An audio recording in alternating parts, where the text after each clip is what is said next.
Graças e paz, meus queridos irmãos, que bênção, que bom estarmos na casa do Senhor, nesse primeiro domingo deste último mês do ano, como já foi frisado, e essa linda canção que nos diz que o Senhor é fiel.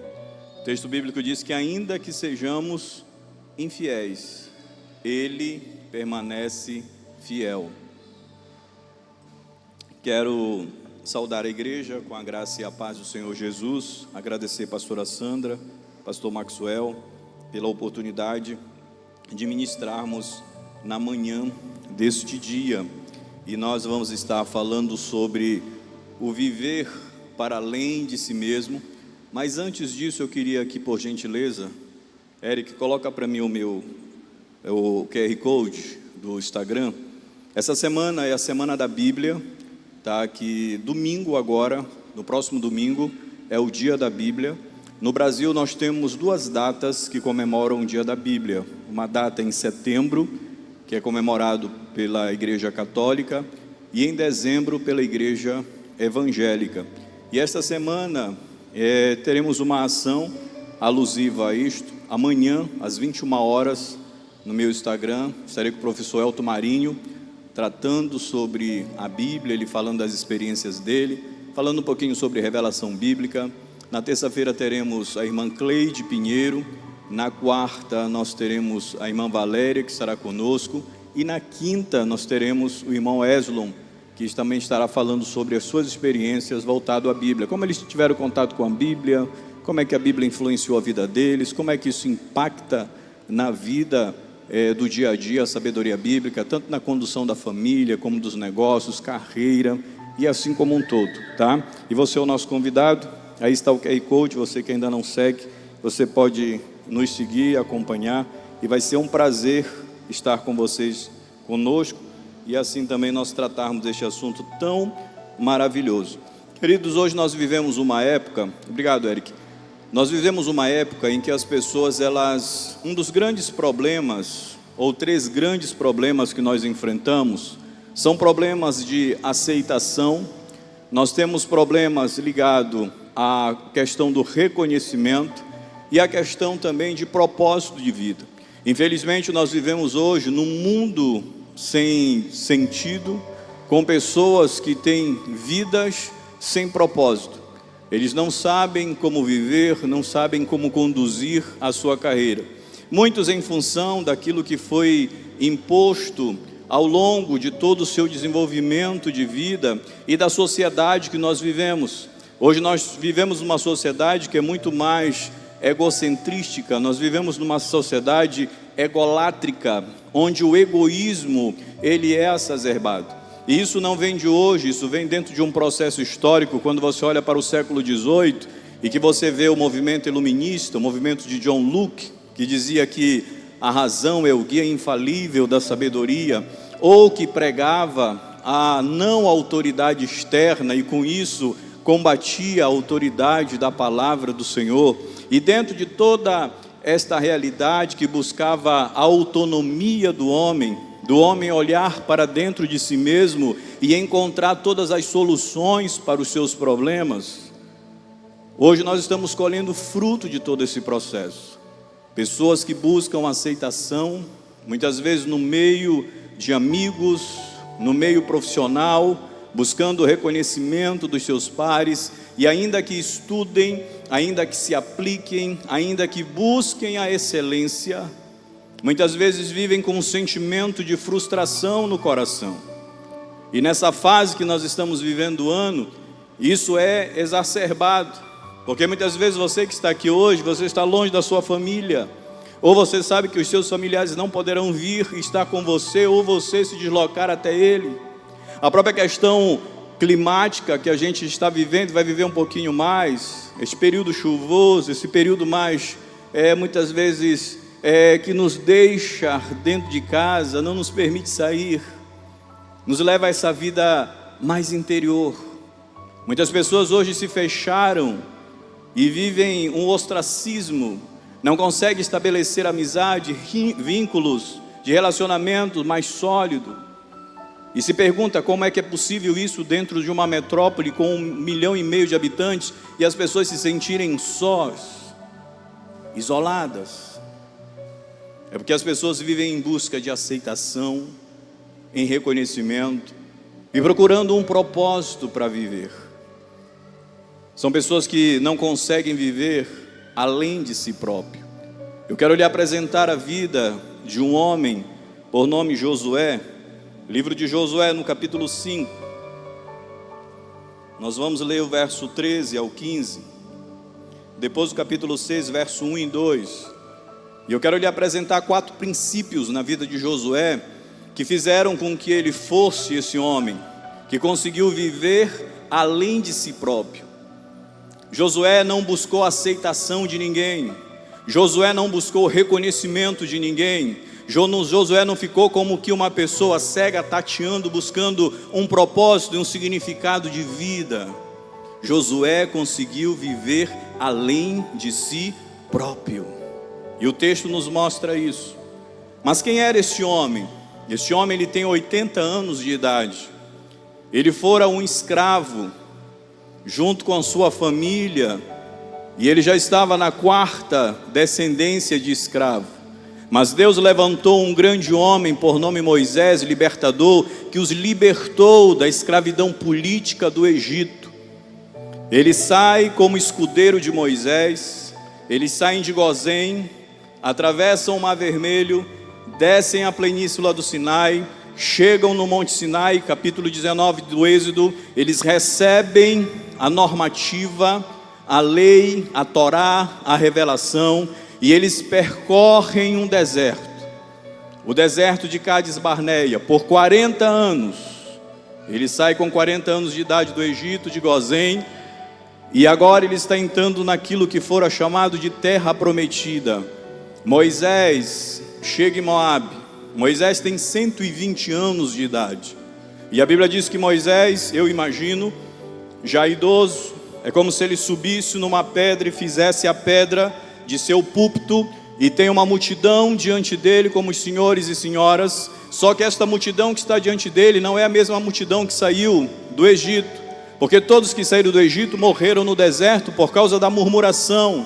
A multidão que está diante dele são os filhos que nasceram no deserto. Eles não viram o mar se abrir, eles não viram as 10 pragas que fora impetrada por Deus contra Faraó, para que o povo fosse liberto. Moisés precisa citar de novo isso para eles, e Moisés cita de forma interpretativa. É o que nós temos como livro do Deuteronômio. Moisés falece, Josué assume o lugar de Moisés. Ele atravessa o rio Jordão a pés a seco, e ele ataca a região da terra prometida, um ataque direto no norte, para que ele pudesse vencer a maior cidade que havia, que era a maior resistência, por nome Jericó. Uma muralha humanamente intransponível. Não havia arma, não havia tecnologia, não havia esforço bélico que pudesse transpor aquela muralha. E é aqui que nós encontramos Josué. Josué capítulo 5, verso 13. Então Josué, ao pé de Jericó, levantou os olhos e olhou, e eis que se achava diante dele um homem que trazia na mão uma espada nua. Chegou-se Josué a ele e disse: És tu dos nossos ou dos nossos adversários? Respondeu ele: Não, sou o príncipe do exército do Senhor e acabo de chegar. Então Josué se prostrou com o rosto em terra e o adorou, e disse-lhe: Que diz meu senhor ao seu servo? Respondeu o príncipe do exército do Senhor Josué: Descalça as sandálias dos pés, porque o lugar em que estás é terra santa. E fez Josué assim. Josué, nesse momento, ele está supervisionando. Eu imagino as tendas dos filhos de Israel, todas montadas, acampadas, e este dia é um dia anterior ao ataque.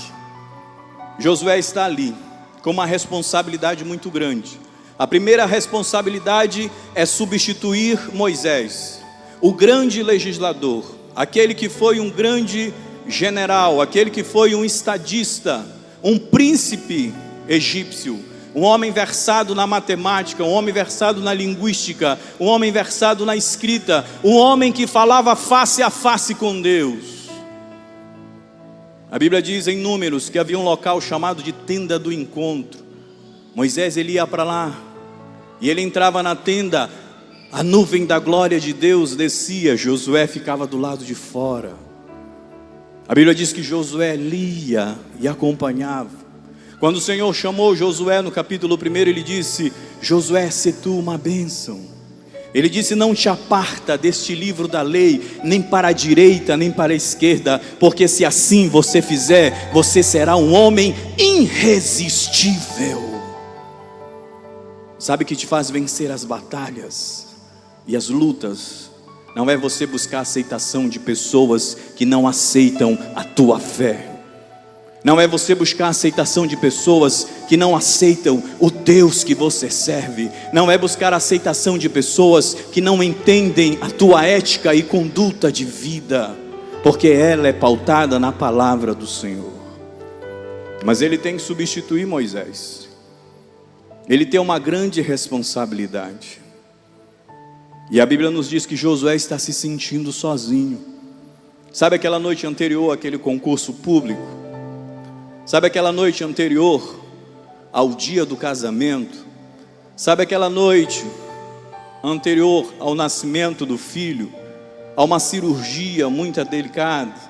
Ou aquela viagem que você vai fazer, aquele contrato que você vai ter que expor os prospectos para poder assinar o contrato, que isso é decisivo para a manutenção da tua empresa? Sabe aquela viagem que você vai fazer para uma terra que você nunca foi, e você não sabe o que vai te esperar? Na noite anterior você não consegue dormir. Na noite anterior você está preocupado. Quem sabe você levanta, vai à cozinha, volta, bebe água e não consegue dormir. Josué estava assim, porque Josué estava se sentindo sozinho. Mas o texto bíblico nos ensina a primeira verdade. Verso 13: estando Josué ao pé de Jericó, diante do grande desafio, levantou os olhos, observou tudo que estava ao seu redor, o exército, o acampamento, as muralhas intransponível, e olhou.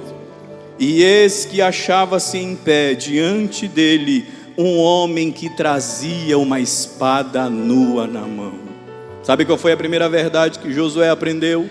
E que eu quero que você carregue consigo a partir de hoje: Josué não estava sozinho. Mateus 28 diz: eis que estou convosco todos os dias, até a consumação dos séculos. Todo o poder foi me entregue nos céus e na terra. Você nunca esteve, você não está e você nunca estará sozinho. Ele sempre está contigo, e Ele está com a espada desembainhada. Ele está preparado para a batalha. Não existe uma necessidade que eu possua, ou que venha a possuir, que pegue Deus despreparado. Porque João capítulo 1 verso 14 diz: e Ele habitou entre nós, e vimos a sua glória como a glória do unigênito do Pai, cheio de graça e verdade. Ele já palmilhou este caminho que nós estamos palmilhando hoje. Ele enfrentou a rejeição dos fariseus, ele enfrentou a traição do seu próprio povo. Ele foi deixado sozinho, moribundo, a morrer na cruz do Calvário. Mas ele disse em João 14: não se turbe os vossos corações. Credes em Deus, credes também em mim. Eu não vos deixarei órfão. Você não está sozinho. Segunda verdade que o texto nos mostra. Primeira verdade: Josué não estava sozinho. A segunda verdade: que Josué não era o primeiro no comando. Continuando o texto: chegou-se Josué a ele e disse: és tu dos nossos, ou dos nossos adversários? Ele respondeu: não, Sou príncipe do exército do Senhor e acabo de chegar. Xandare calamandarás. Rechanderecas. Ele está aqui nesta manhã. E aonde Jesus está, algo de extraordinário sempre acontece. Oh, aleluia. Aonde Jesus está, a multiplicação de pães. Aonde Jesus está, os olhos dos cegos são abertos. Aonde Jesus está, os coxos andam. Aonde Jesus está, o morto ressuscita. O texto bíblico diz que ele veio para restituir. Ele veio para restaurar. E ele veio para ressuscitar. O ladrão veio para matar, roubar e destruir, mas ele veio para que nós tivéssemos vida e vida com abundância. Josué não era o primeiro no comando. Você não é o primeiro no comando. Você busca todas as responsabilidades e coloca sobre seus ombros. Eu preciso resolver essa conta, é uma conta impagável, eu preciso negociar. O que eu vou fazer? Eu vou fazer mais horas de trabalho. Eu vou pegar uma segunda jornada, uma segunda fonte. Você não consegue dormir. Problema dentro de casa, eu preciso resolver, eu preciso salvar a minha família. Ei, deixa eu te dizer, você não é o salvador da sua família. O salvador da sua família se chama Jesus de Nazaré. Porque essa foi a promessa a Maria, que o anjo disse: o ente que vai ser gerado dentro de você se chamará Jesus, porque Ele salvará o seu povo dos seus pecados. Ele é a solução que vai restaurar a tua família. Ele é a solução que vai trazer equilíbrio emocional para você. Ele é aquele que vai trazer estabilidade naquilo que está desestabilizado.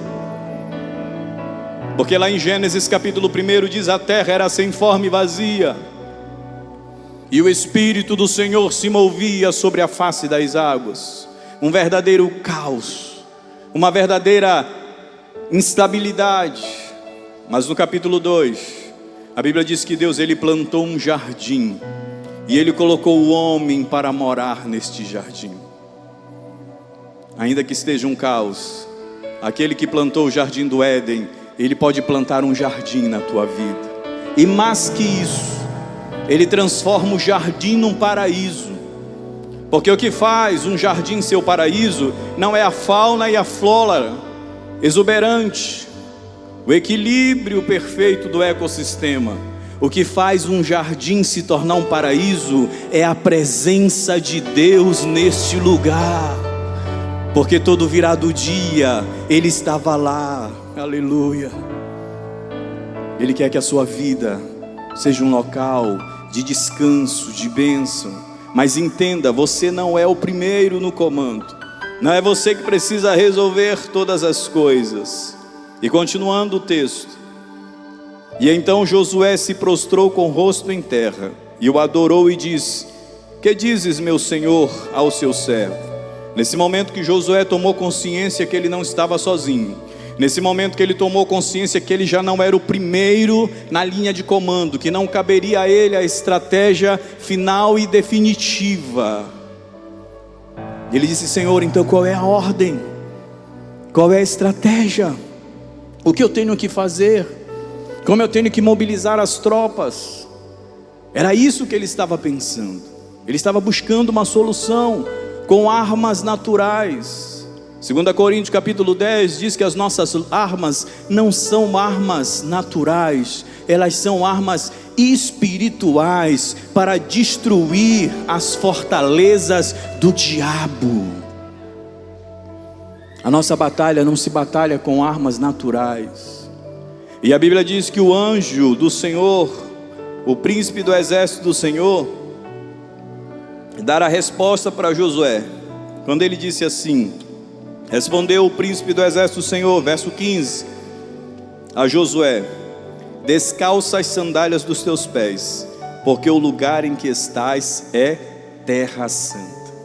Depois de Josué tomar consciência que ele não estava sozinho, depois de Josué tomar consciência de que ele não é o primeiro no comando, Josué entendeu que ele está em terra santa. Foi a mesma palavra que foi dada em Êxodo capítulo 3, a um homem por nome Moisés, que estava pastoreando as ovelhas do seu sogro. Ele olhou e viu um arbusto pegando fogo.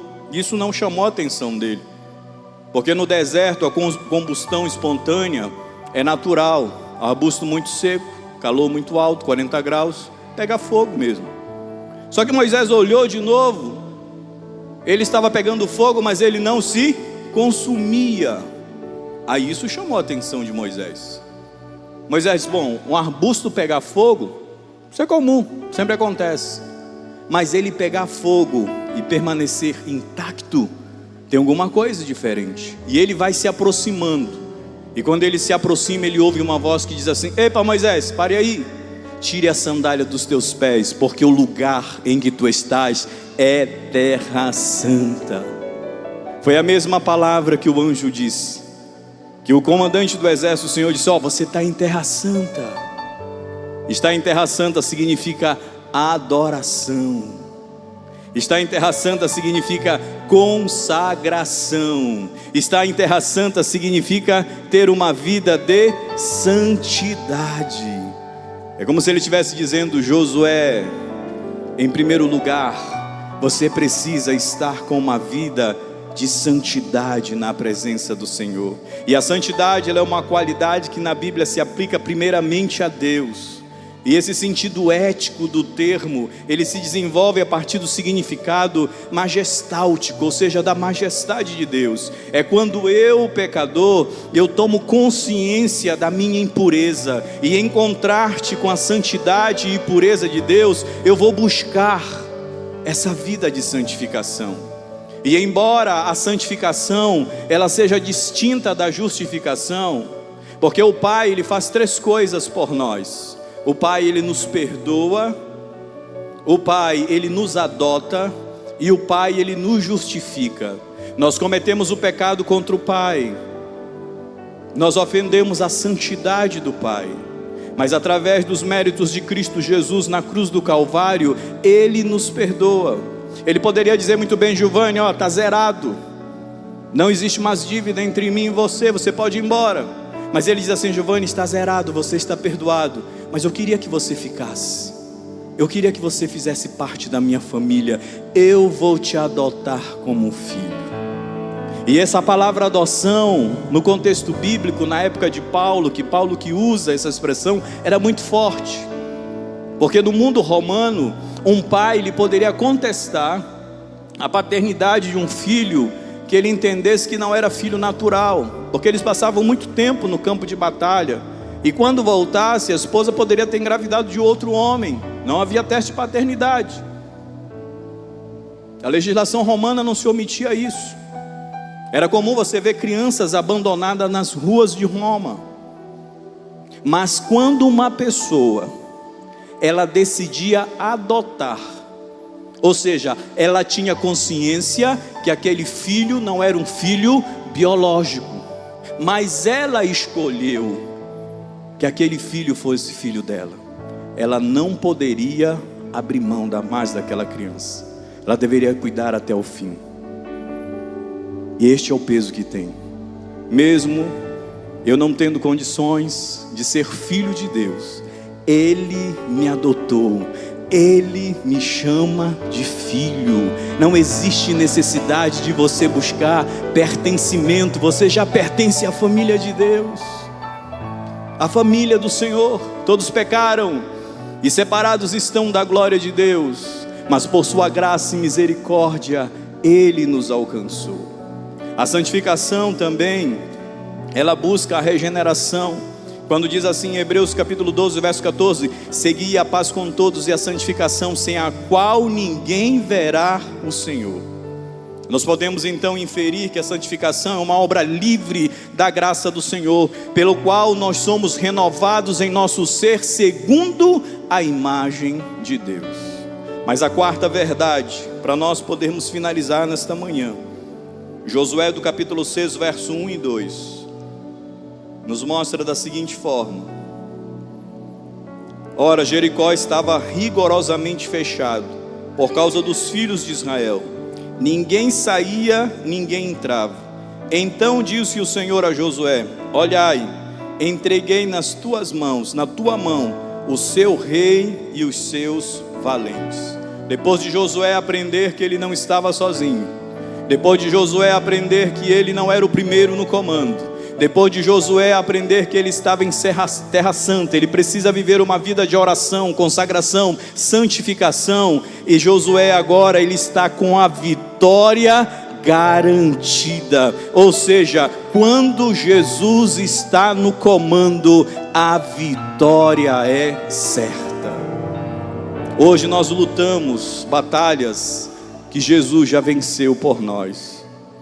Quando você olha para Gênesis capítulo 3 e o verso 15, que é a promessa, eu digo que é a promessa do primeiro Natal, nós estamos no contexto de Natal, diz assim: porém inimizade entre ti e a tua descendência, ela lhe esmagará a cabeça e você lhe ferirá o calcanhar.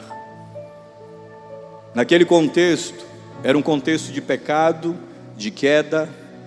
Adão e Eva foram expulsos do jardim que tinha sido preparado por Deus. Eles tiveram que lavrar a terra. A Bíblia diz no capítulo 3, você pode ler, que eles perceberam que estavam nus. Eles pegaram folha de figueira e fizeram roupas para si.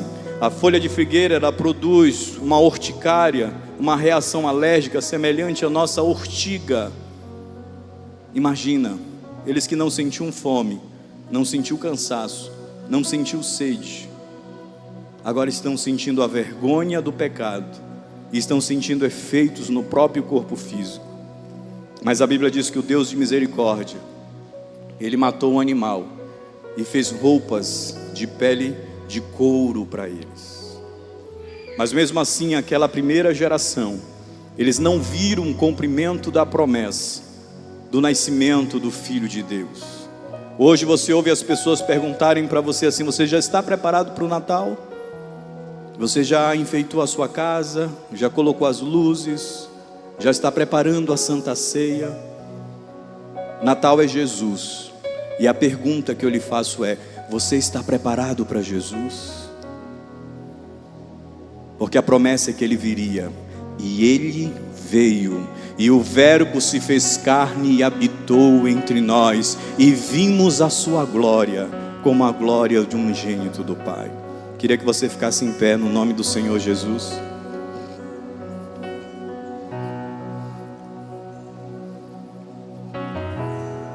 Quero que você guarde essas 4 verdades no seu coração.